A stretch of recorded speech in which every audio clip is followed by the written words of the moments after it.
Hello students. Bank and SSC CGL. Bank and SSC CGL railway లాంటి exams prepare అవుతున్న వాళ్ళందరికీ కూడా good news. మనం ఎల్టీఎక్స్ క్లాసెస్లో లైఫ్ టైం వ్యాలిడిటీతో వీటన్నిటికీ కూడా కోర్సెస్ అనేవి ఆఫర్ చేస్తున్నాం. We're offering all these courses with life time validity. So what will you get in this course? From basics, everything is covered from basics to advanced level. Basics నుంచి advance level వరకు డీటెయిల్డ్గా cover చేయడం అనేది జరుగుతుంది. మీకు for example bank exams తీసుకుంటే ప్రతి ఒక్క చాప్టర్ క్వాంట్ తీసుకున్నారనుకోండి, ఒక్క పర్సంటేజెస్లోనే 15 hours ఆఫ్ కంటెంట్ మీకు ఇవ్వడం జరుగుతుంది.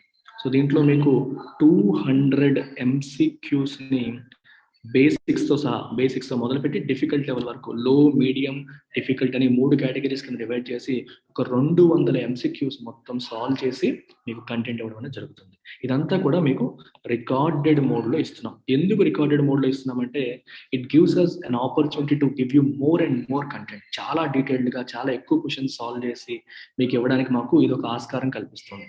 ఒక సింపుల్ టాపిక్లోనే మీకు 200 క్వశ్చన్స్ అంటే మొత్తం అంతా అన్ని సబ్జెక్ట్స్, అన్ని టాపిక్స్ తీసుకుంటే మీకు 1000-2000+ MCQs అనేవి, క్వశ్చన్స్ అనేవి ఇక్కడే మీకు యాప్లోనే సాల్వ్ చేయబడి ఇవ్వబడతాయి, క్వాంట్లోనే. మళ్ళీ అలాగే రీజనింగ్, అలాగే మళ్ళీ ఇంగ్లీష్ మీకు శ్యామ్ సార్, మీకు డైలీ వొకాబులరీ చెప్తున్న ఫ్యాకల్టీ, ఆయనే చెప్తారు, డీటెయిల్డ్గా చెప్తారు. బేసిక్స్ నుంచి మీకు అడ్వాన్స్ లెవెల్ వరకు వస్తారు. ఇంకా అవసరమైతే నేను కూడా మీకు మెయిన్స్, IBPS లేదా SBIPO మెయిన్స్ లెవెల్కి ఏమైనా అవసరమైనప్పుడు నా అవసరం పడితే నేను కూడా సీన్లోకి, రంగంలోకి వస్తాను. సో ఇంత డీటెయిల్డ్గా మీకు చెప్పడం అనేది జరుగుతుంది. ఫీజు వచ్చేసి బ్యాంక్కి కేవలం 5,000 రూపీస్ మాత్రమే. మీరు అనుకోవచ్చు డౌట్ క్లియరెన్స్ ఎలా సార్ అని. సో డౌట్ క్లియరెన్స్ కోసం వీక్లీ వన్స్ ఎప్పుడైనా మీకు డౌట్స్ ఉంటే ఎవ్రీ వీక్ సాటర్డే రోజు మనం డౌట్ క్లియరెన్స్ సెషన్స్ పెట్టుకుందాం. సో ఆ రోజు మీకు 3 ఫ్యాకల్టీ మెంబర్స్ అందుబాటులోకి వస్తారు. ఎవరికి ఏ డౌట్స్ ఉన్నా కూడా మీరు క్లియర్ చేసుకోవచ్చు. ప్లస్ మీకు క్విజెస్, మీరు జాయిన్ అయిన తర్వాత మీకు టాపిక్ వైజ్ క్విజెస్ కూడా కండక్ట్ చేయడం అనేది జరుగుతుంది. So this is how it is covered. SSC తీసుకునే వాళ్ళు ఎవరైతే ఉంటే వాళ్ళకి ఏంటంటే మీరు ఓన్లీ ఎస్ఎస్సి తీసుకుంటే 7,000 రూపీస్ ఫీజు ఉంటుందమ్మా. సో బ్యాంక్కి ఎలా వస్తాయి, ఎస్ఎస్సికి మీకు ఎక్స్ట్రా ప్యూర్ మ్యాథ్స్, అలాగే జనరల్ స్టడీస్ అవన్నీ కూడా యాడ్ అవుతాయి. సో రైల్వే తీసుకుంటే మీకు 5,000 రూపీస్ ఉంటుంది. సో రైల్వే వాళ్ళకి ఇంగ్లీష్ అవసరం లేదు కాబట్టి ఇంగ్లీష్ తీసేసి రిమైనింగ్ అంతా కూడా వాళ్ళ సిలబస్ ప్రకారం వస్తుంది. లేదా 3 కలిపి తీసుకుంటాము, బ్యాంకు, ఎస్ఎస్సి, రైల్వే 3 కలిపి తీసుకుంటే మీకు 10,000 rupees fee. Again it comes with life time validity. So job వచ్చేంత వరకు కూడా మీకు కంప్లీట్ యాక్సెస్ అనేది ఉంటుంది.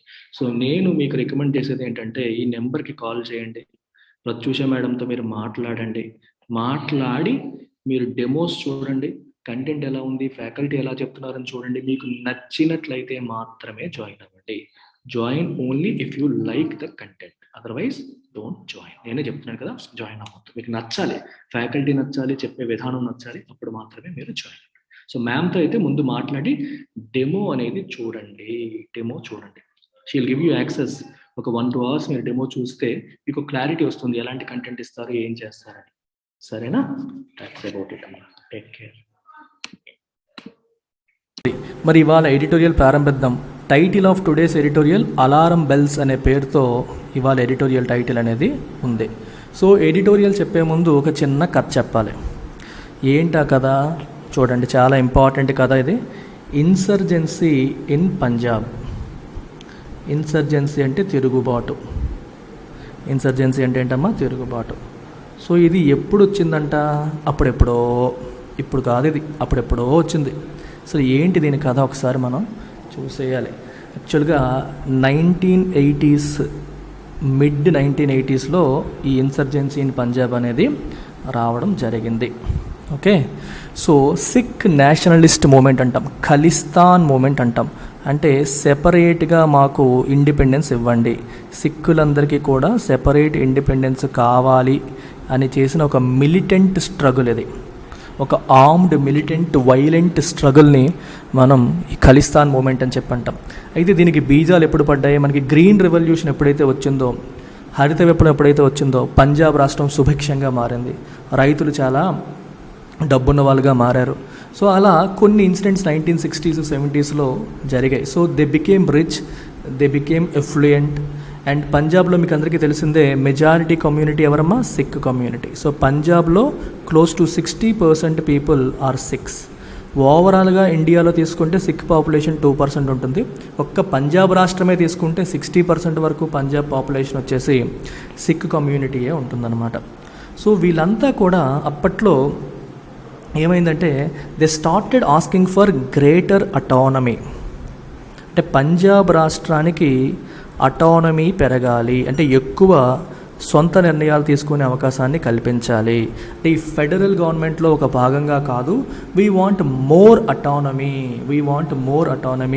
We want to propagate our Sikh values. ఓవరాల్గా ఈ హిందూయిజంలో, పాన్ ఇండియా హిందూయిజంలో సిక్ వాల్యూస్ అనేవి అడుగంటిపోతున్నాయి. So we want to preserve this.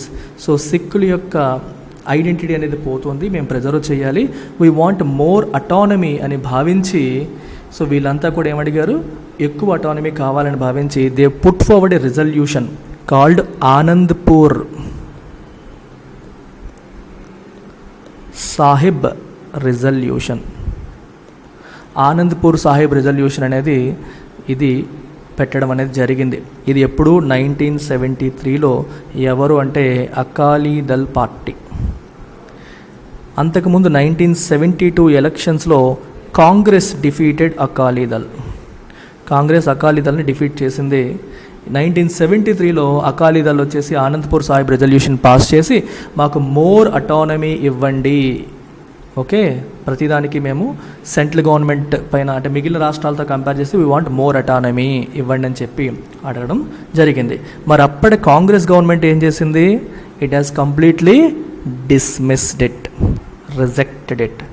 ఎందుకంటే ఇది ఎలా ఉందంటే మీరు సెసెషనిస్ట్ మూమెంట్ లాగా కనిపిస్తోంది, అంటే దేశం నుంచి విడిపోయే మూమెంట్ లాగా కనిపిస్తోంది అని చెప్పి భావించి దాన్ని అవుట్ రైట్ రిజెక్ట్ చేసేసింది అప్పటి కాంగ్రెస్ గవర్నమెంట్. ఈ డాక్యుమెంట్ని మేము కన్సిడర్ చేయట్లేదు, we're not going to approve this అని అవుట్ రైట్గా రిజెక్ట్ చేయడం అనేది జరిగింది.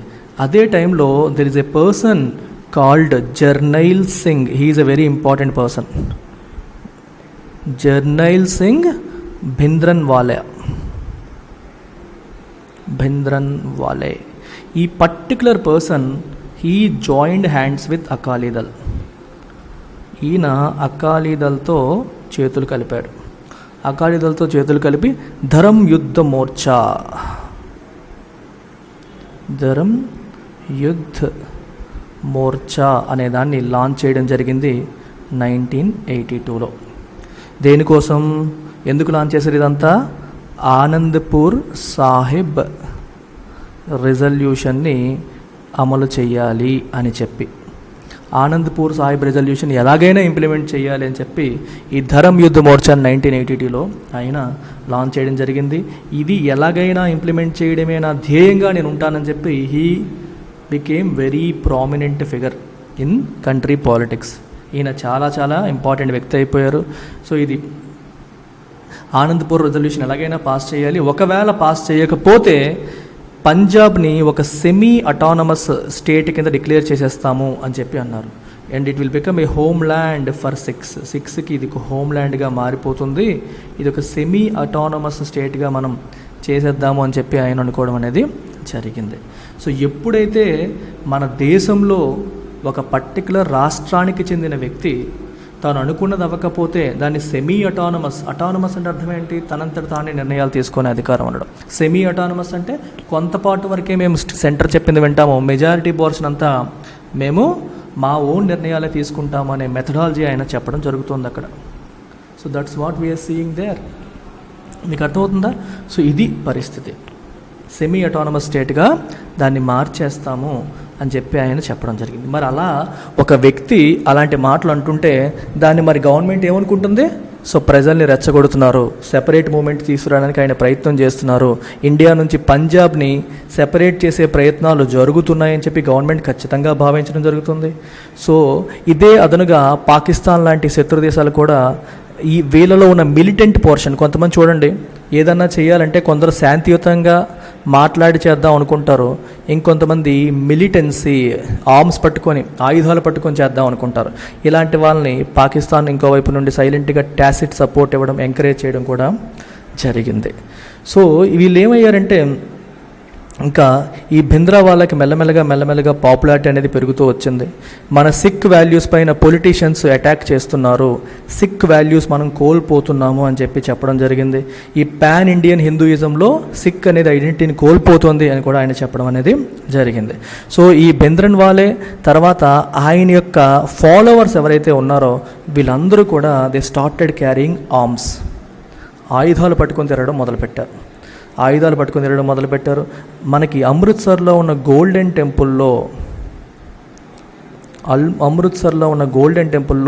ఇతను తలదాచుకోవడం జరిగింది. అంటే అరెస్ట్ నుంచి తప్పించుకోవడానికి ఇతను గోల్డెన్ టెంపుల్కి వెళ్ళి అందులో ఉన్న సిక్కులకి ఒక పవిత్రమైన ప్లేస్లు ఉంటాయి, వాటిలో రిలీజియన్ కోసం ఉంటున్నామని బయటికి చెప్తున్నప్పటికీ మిలిటరీ నుంచి, ప్రజల నుంచి, పోలీసు నుండి తప్పించుకోవడానికి, అరెస్ట్ నుంచి తప్పించుకోవడానికి అక్కడ ఉంటున్నారని అలిగేషన్స్ కూడా ఉన్నాయి. అక్కడ ఈయన తలదాచుకోవడం కూడా జరిగింది. అక్కల్ తఖ్త్ అంటారు దాన్ని, Akkal Takht, and it is in golden temple. ఈ గోల్డెన్ టెంపుల్లో ఆయన తలదాచుకోవడం అనేది జరిగిపోయింది. అందులోకి మొత్తం ఫాలోవర్స్ అందరితో పాటు లోపలికి వెళ్ళిపోయి తన చుట్టూ జనాల్ని పోగేసుకొని ఆయన అక్కడ ఉండడం అనేది జరిగిందనమాట. సో ఇది ఈయన యొక్క పరిస్థితి. ఎప్పుడైతే ఇది ఇలా జరుగుతుందో అండ్ అప్పటి Indira Gandhi government announced operation blue స్టార్ని announce చేశారు. ఆపరేషన్ బ్లూ స్టార్ యొక్క ఆబ్జెక్టివ్ ఏంటి? ఈ గోల్డెన్ టెంపుల్ని ముట్టడించి ఈ పర్టికులర్ వ్యక్తిని అరెస్ట్ చేయాలి అనేది దీని యొక్క ప్రధాన ఉద్దేశం. ఓకే, సో ఇది ఎప్పుడు అనౌన్స్ చేశారు? 1 జూన్ 1984 అనౌన్స్ చేశారు. చివరికి 6 జూన్ 1984 రోజు ఈ జర్నైల్ సింగ్ భింద్రన్ వాలేని వాజ్ కిల్డ్. తన్ని చంపేయడం అనేది జరిగింది. ఓకేనా, అది కూడా ఎక్కడ? Within the premises of Golden Temple. So Golden టెంపుల్లోకి ఎంటర్ అయిపోయి, సిక్కులకి అది పవిత్రమైన ప్లేస్, ఆ టెంపుల్లోకి ఎంటర్ అయిపోయి మిలిటరీ వాళ్ళు దీంట్లోకి ఎంటర్ అయిపోయి ఇంతమందిని చంపేయడం ఏదైతే జరిగిందో, ఇతను ప్లస్ అతనితో పాటు ఉన్న అతని ఫాలోవర్స్ చాలామందిని చంపేయడం అనేది జరిగింది. దీనివల్ల ఒక్కసారిగా సిక్కుల్లో చాలా కోపాన్ని తీసుకొచ్చింది. ఇట్ క్రియేటెడ్ అవుట్రేజ్ అంటే కోపం, outrage among Sikh community. So విపరీతమైన కోపం వచ్చి ఖలిస్తాన్ మూమెంట్కి ఇంకా మద్దతు పెరిగిపోయింది. అంటే సెపరేట్గా కావాలి, ఈ హిందూ రాజ్యంలో మమ్మల్ని ఉంచనివ్వరు, మా పవిత్ర స్థలంలో కూడా వచ్చేసి చంపేస్తున్నారు అని చెప్పి ఖలిస్తాన్ మూమెంట్కి సపోర్టు ఫర్దర్ పెరిగిపోయే పరిస్థితి అనేది వచ్చిందనమాట.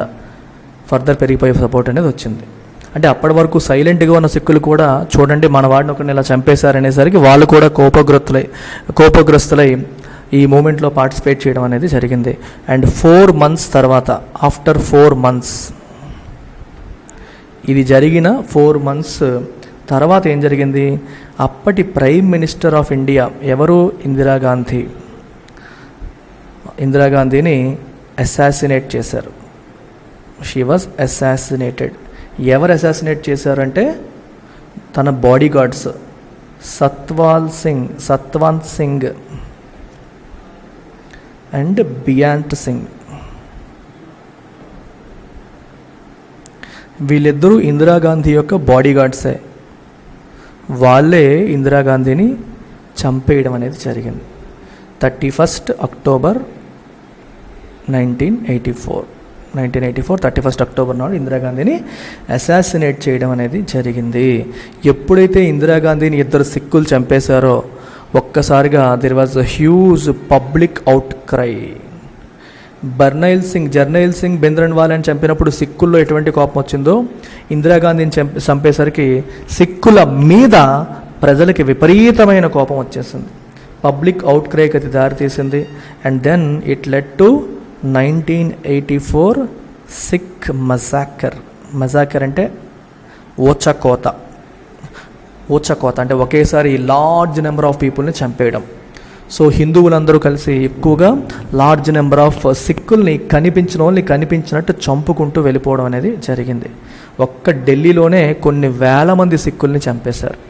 సో ఈ రకంగా 1984లో విపరీతమైన హింస జరిగింది. అలా 1990s వరకు కూడా హింస జరుగుతూ మెల్లగా 1993కి వచ్చేసరికి స్లోగా తగ్గిపోయింది. ఈ ఖలిస్తాన్ మూమెంట్ చల్లారిపోయింది. సో ఆ టైంలో అంత ఎక్కువగా ఈ ఖలిస్తాన్ మూమెంట్ అనేది ఉండేది, ఇన్సర్జెన్సీ ఇన్ పంజాబ్ అనేది ఉండేది. సో ఇది కథ. సో ఈ కథ గురించి ఇప్పుడు ఎందుకు మాట్లాడుతున్నామంటే, మళ్ళీ ఇప్పుడు ఇన్ని సంవత్సరాల తర్వాత చిన్న హడావిడి చేస్తున్నారు. హడావిడి జరిగింది, దాని గురించి ఇప్పుడు చదవాలి. అలాం బెల్స్ అంటే అర్థం ఏంటి? మనం జాగ్రత్త పడాల్సింది. అలాం ఏం చేస్తుంది? నిద్ర లేపుతుంది. జాగ్రత్త పడు అని చెప్తుంది. అలాంటి సిచ్యువేషన్స్ వస్తున్నాయి. ఏంటి ఆ situations? Sikh separatism is now feeble అంటే వీక్. ఫీబుల్ అంటే మీనింగ్ ఏంటి? వీక్, అంత స్ట్రాంగ్గా కాదు అని. But vigilance is essential. Vigilance అంటే అర్థం ఏంటి? విజిలెంట్గా ఉండడం, వాచ్ఫుల్, బీయింగ్ వాచ్ఫుల్గా ఉండాలి.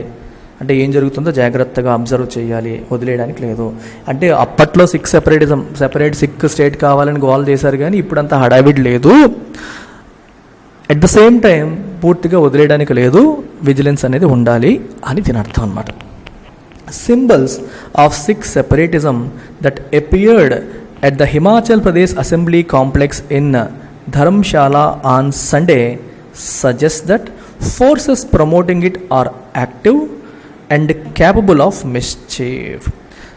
హిమాచల్ ప్రదేశ్ అసెంబ్లీ కాంప్లెక్స్ దగ్గర సిక్ సెపరేటిజంని ఇండికేట్ చేసే సింబల్స్ కనిపించాయి. అది దేన్ని ఇండికేట్ చేస్తున్నాయి? వాట్ ఆర్ దే సజెస్ట్ అంటే ఇక్కడ ఇండికేట్ అని మీనింగ్.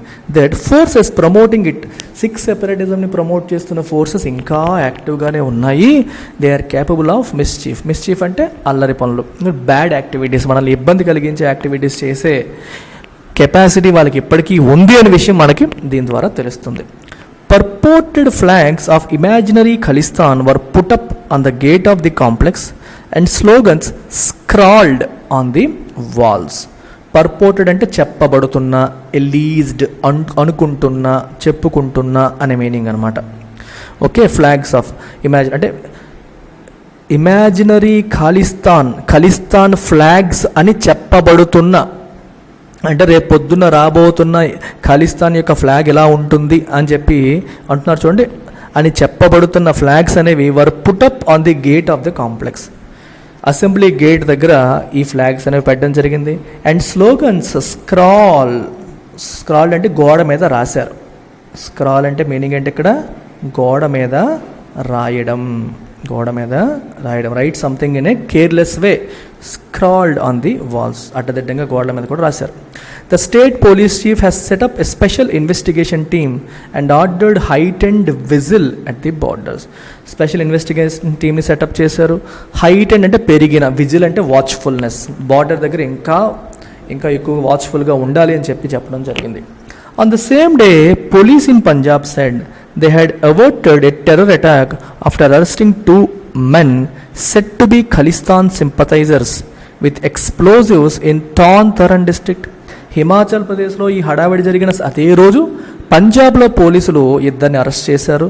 వాళ్ళు ఎవరు? వాళ్ళు ఖలిస్తానీ సింపథైజర్స్ లాగా ఉన్నారు, అంటే సెపరేట్ సిక్ స్టేట్ కావాలి అనుకునే రకం ఉన్నారు. విత్ ఎక్స్ప్లోజివ్స్, వాళ్ళ చేతిలో ఈ బాంబు ఈ పేలుడు పదార్థాలు అనేవి ఉన్నాయన్నమాట. A US based Khalistani separatist has been charged in Himachal Pradesh under the UAPA and the Indian penal code. UAPA full form ఏంటి అనేది మీరు కామెంట్ సెక్షన్లో పెడతారు. Put it in the comment section.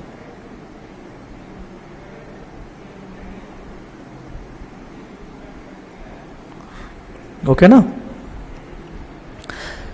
Opposition parties in the state US based Khalistani సెపరేటిస్ట్కి UAPA కింద, Indian penal code కింద charge అంటే ఆరోపణ, అతని పైన నేరం మోపి కేసు బుక్ చేయడం అనేది జరిగింది. Opposition parties in the state, the Congress and AAP have used the incident to make a case against the ruling BJP months ahead of the assembly election. So opposition parties ఏం చేశాయి? BJP దొరికిందిరా బాబు అని చెప్పి అనుకున్నారు. BJP యాక్చువల్గా అక్కడ మనకి ruling పార్టీగా ఉంది. అసెంబ్లీ ఎలక్షన్స్ జరగబోతున్నాయి ఎక్కడ, హిమాచల్ ప్రదేశ్లో. సో ఛాన్స్ దొరికింది అని చెప్పి ఇంకా వాళ్ళని బీజేపీ వ్యతిరేకంగా క్యాంపెయిన్ మొదలుపెట్టారు. Comparable rhetoric had shadowed the recent election in పంజాబ్లో కూడా ఇలాంటిది రెటారిక్ అంటే స్పీచ్లు ఇలాంటివే జరిగాయి. పంజాబ్లో కూడా ఇటువంటివే జరిగాయి. కొంతమంది వీళ్ళు మన వాళ్ళు కాదు, ఖలిస్తాన్ సెపరేటిజంని సపోర్ట్ చేస్తారని ఒకరిపైన ఒకరు ఆరోపణలు చేసుకోవడం అనేది జరిగింది. Where political opponents accused one another of being sympathetic to separatist. వీళ్ళేమో మీరు ఖలిస్తాన్ సింపథైజర్స్ అని వీళ్ళంటే, లేదు మీరు ఖలిస్తాన్ సింపథైజర్స్ అని చెప్పి వీళ్ళు, అంటే ఒకళ్ళు ఇంకొకరిని అక్యూజ్ చేసుకోవడం అనేది రీసెంట్గా పంజాబ్ ఎలక్షన్స్ టైంలో కూడా మనం చూసాం. ఇప్పుడు హిమాచల్ ప్రదేశ్ ఎలక్షన్స్ దగ్గరలో ఉంటుండగా అపోజిషన్ పార్టీస్ బీజేపీ పైన ఆరోపణలు చేస్తున్నాయి. That was avoidable loose talk అనే సెన్సిటివ్ టాపిక్. ఇలాంటి సెన్సిటివ్ టాపిక్లో ఒకళ్ళ మీద ఒకళ్ళు ఇలా లూజ్గా ఈ నిందలు మోపుకోవడం అనేది avoidable. That is not a healthy one. It is an avoidable thing. Sikh separatism and the accompanying terrorism supported by Pakistan was snuffed out by the Indian state decades ago. ఈ సిక్ సెపరేటిజము దాన్ని accompany చేసుకొని పాకిస్తాన్ ప్రోత్సహించిన టెర్రరిజంని India కొన్ని దశాబ్దాల క్రితమే snuff out చేసింది. Snuff out అంటే extinguish, ఆర్పివేసింది, కంప్లీట్గా ఎండ్ చేసేసింది కొన్ని దశాబ్దాల క్రితమే. But at a huge human and political cost. కానీ ఈ దశాబ్దంలో 1980s కొన్ని వేల మంది మనుషులు చనిపోయారు.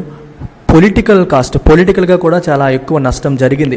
Prime minister Indira Gandhi was assassinated, ఆవిడని చంపేశారు. The sectarian violence against the Sikh community that followed in different places deepened the fault lines. ఎప్పుడైతే ఇందిరాగాంధీని సిక్కులు చంపేశారో సిక్కులకి వ్యతిరేకంగా వాళ్ళని ఎంతోమంది ఊచకోత కోసేశారు. సో దీనివల్ల సిక్కులకి మిగిలిన ఇండియన్స్కి మధ్యలో ఫాల్ట్ లైన్స్ గ్యాప్ అనేది పెరిగింది, డిస్టెన్స్ అనేది పెరిగిపోయేలాగా జరిగింది అప్పటి పరిస్థితులు.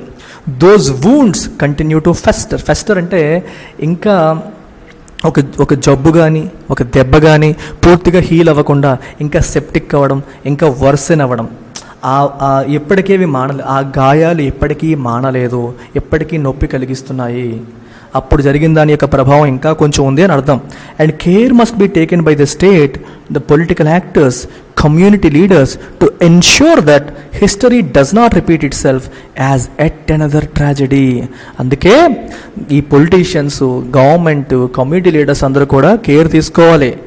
ఆ హిస్టరీ మళ్ళీ రిపీట్ అవ్వకూడదు. ఈ రిపీట్ అయ్యిందనుకోండి వేల కొద్దీ ప్రజలు చనిపోయే పరిస్థితులు వస్తాయి. అప్పుడు జరిగింది మళ్ళీ రిపీట్ అవ్వకూడదు అని చెప్పి వీళ్ళందరూ కూడా కేర్ తీసుకోవాలి. ఓకే, లేకపోతే ఇది ఇంకొక ట్రాజడీకి అది దారి తీస్తుంది అని అర్థం. A separatist plan to hold a referendum on Khalistan in Himachal Pradesh is laughable. Himachal ప్రదేశ్లో పంజాబ్ని సెపరేట్ రాష్ట్రంగా చెయ్యాలి అనే విషయం, రెఫరెండం చేయాలంటే పంజాబ్లో చేయాలి. రెఫరెండం అంటే అర్థం ఏంటి? ప్రజలు మీరు ఒపీనియన్ చెప్పండి అని అడగడం. అది హిమాచల్ ప్రదేశ్లో చేయడం ఎలా ఉంటుంది? Laughable, comedy. నువ్వు హిమాచల్ ప్రదేశ్లో ఎలా అడుగుతావు పంజాబ్ సెపరేట్ రాష్ట్రం అవ్వాలా లేదా? But vigilance is essential. కానీ అంటే వాళ్ళ ప్రయత్నాలు చేస్తున్నది కామెడీగా ఉంది, కానీ విజిలెన్స్, వాచ్ఫుల్నెస్ అనేది must. It is essential. The groups that call for Khalistan are based abroad. ఇప్పుడు కూడా ఖలిస్తాన్ కోసం అడుగుతున్న గ్రూప్స్ ఉన్నాయి, కానీ ఇండియాలో లేవు. They are based in abroad and they command little respect in the Sikh mainstream. At the moment ఇండియాలో ఉన్న మెయిన్ స్ట్రీమ్ సిక్ కమ్యూనిటీలో ఆ గ్రూప్స్కి పెద్ద రెస్పెక్ట్ లేదు, ఎవడు పట్టించుకోవట్లా. The campaign among Sikh diaspora. మరి వాళ్ళు ఎక్కడ క్యాంపెయిన్ చేస్తారు? విదేశాల్లో నివసిస్తున్న సిక్కుల్లో క్యాంపెయిన్ చేస్తుంటారు. అంటే కెనడాలో ఎక్కువగా సిక్ కమ్యూనిటీ ఉంటారు. సో అక్కడ ఉన్న వాళ్ళకి ఇండియాలో ఉన్న సిక్కుల పరిస్థితి బాగాలేదు, వాళ్ళకి సెపరేట్ హోమ్ల్యాండ్ కావాలని చెప్పి అక్కడ వాళ్ళు ఈ ఖలిస్తాన్ కావాలని క్యాంపెయిన్ చేస్తూ ఉంటారు.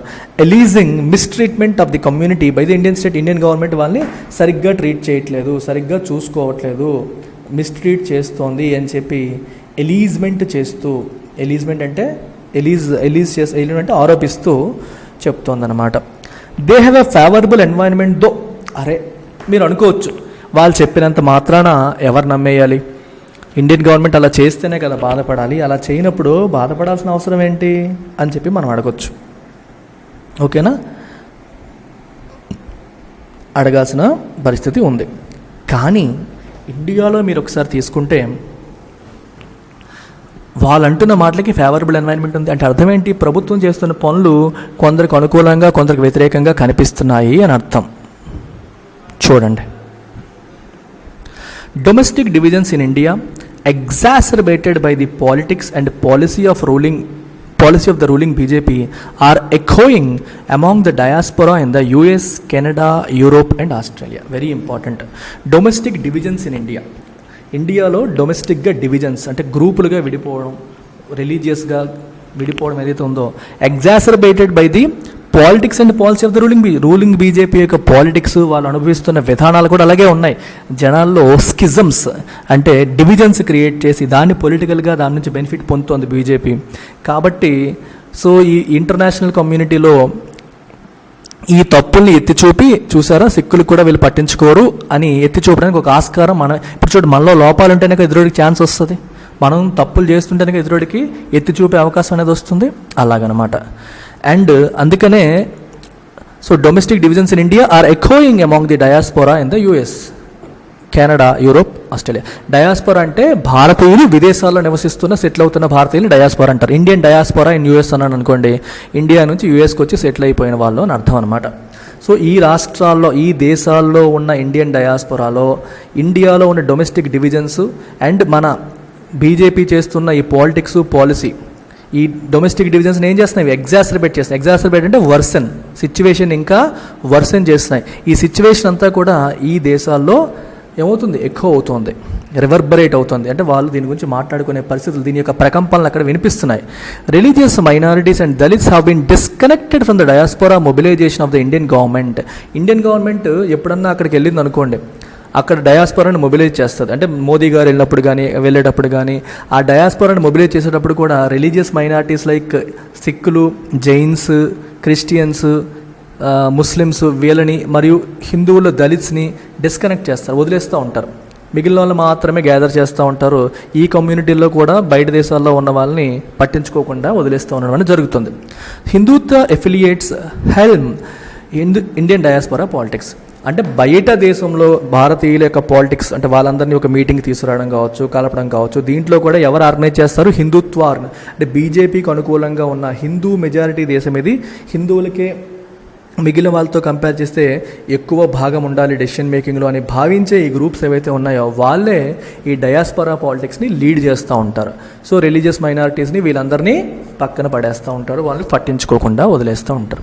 This provides an opening for India's enemies to inflame passions. Obviously చూసారా వాళ్ళు మన వాళ్ళని వదిలేశారు, చూసారా వాళ్ళు మాత్రమే సెపరేట్ గ్రూప్కి వెళ్తున్నారు, ఇదంతా దీనివల్ల ఏమవుతుంది?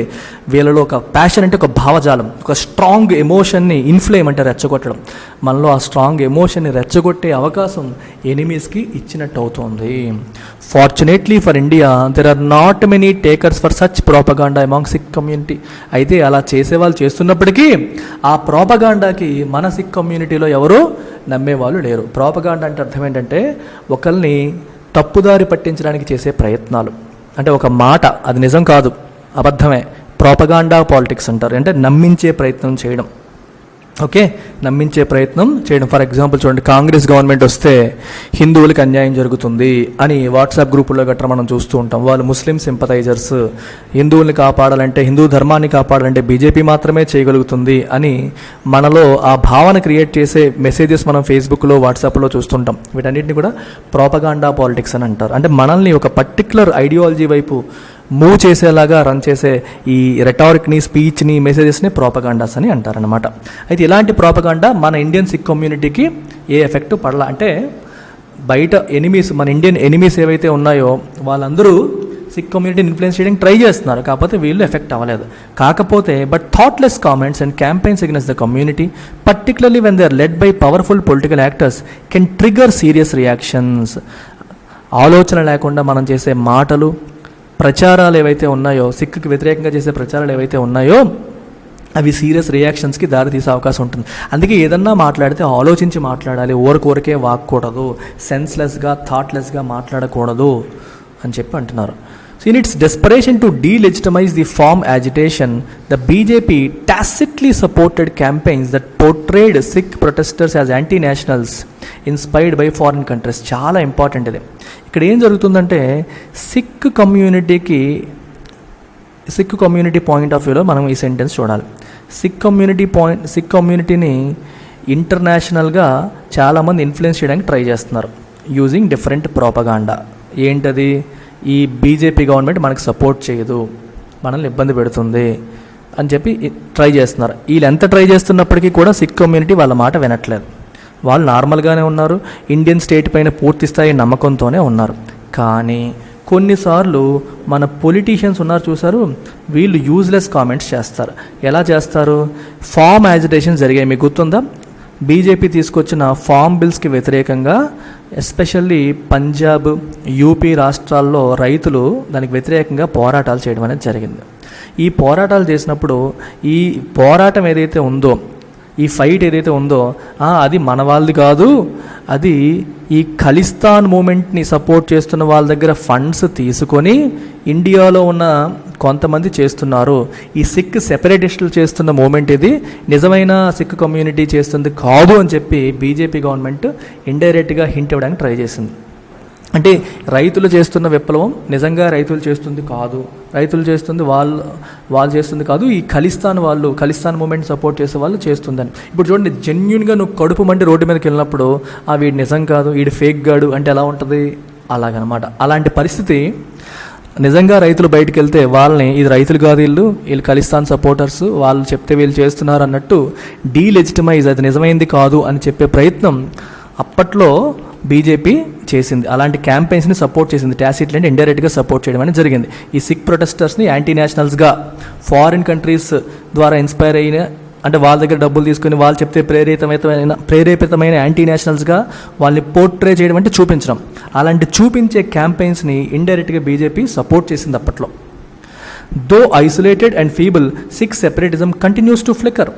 అయితే సిక్ సెపరేటిజం ఇప్పుడు ఉందా అంటే అక్కడక్కడ ఐసోలేటెడ్ పాకెట్స్లో ఉంది, ఫీబుల్ చాలా వీక్గా ఉంది, కానీ it continues to flicker. Flicker అంటే అప్పుడప్పుడు వెలుగుతుంది, కంటిన్యూస్ వెలగట్లేదు, కానీ అప్పుడప్పుడు నేను ఉన్నానని చెప్తుంది, వెలగడం అనమాట, అప్పుడప్పుడు వెలగడం. It must serve as a constant reminder for social cohesion and impartial state policy. So అందుకనే పూర్తిగా చచ్చిపోయింది అనుకోవడానికి లేదు.